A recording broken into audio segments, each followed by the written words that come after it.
went on my first tour in 2002. I was right out of high school. I saved up enough money to running around and playing in smoky blues bars to get myself a 1994 sedan DeVille, pearl, blue interior, real wood grain, beautiful, digital. I thought I was somebody. I went on my first tour with Jimmy Vaughn. Me, my guy James Bullard, and Jay Moeller got into the car, packed up all our gear, and my mom said, take care of my boy. I was the youngest guy. I was right out of high school, going with two older guys. And we followed him around Phoenix, all the way out to California. It was the first time I came to California and saw Hollywood and all that. Jimmy Vaughn taught me how to be like a real pro musician. He taught me how to tour, and I understood what everything meant, how to tour like a real musician. I got to a place where I was like, it's not about me, As soon as you see that person, dependent, it was like, whoa. It inspired writing, and me reflecting on myself when I was a kid and what I put my parents through and how much of a sacrifice it was, and all these things that I never really thought about until I had those little ones. So, of course, art reflects life, I guess, and so it seeped into the records.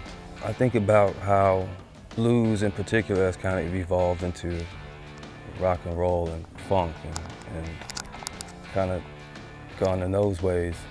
I grew up listening to all that music and grew up listening to soul music and listening to people like Marvin Gaye and Curtis Mayfield, Stevie Wonder, and their songwriting and the things they were talking about, Bob Marley and the Wailers.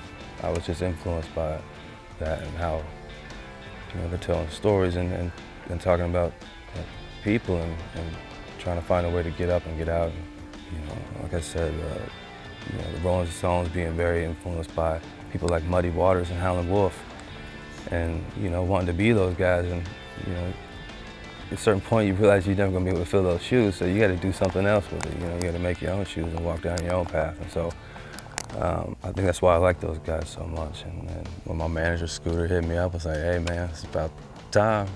I was like, yeah, let's go in there and make it happen.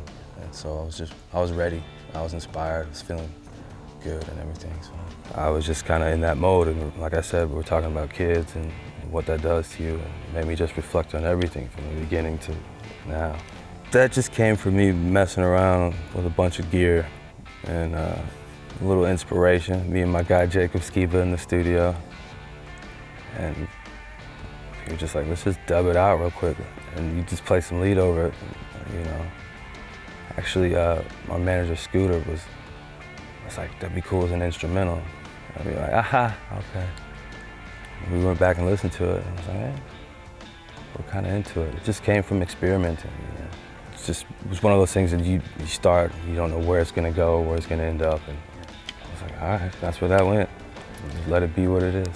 I just don't want to be stuck and attached to one thing. There's so many ways to create and express yourself with music and art. And I feel I'm just kind of one of those people who's attracted to it, inspired by it, and wants to figure out how it all works. So I'm just keeping myself open to whatever may come, whatever I can get my hands on and make some noise with, whatever. A boy from Texas who's going on this crazy journey.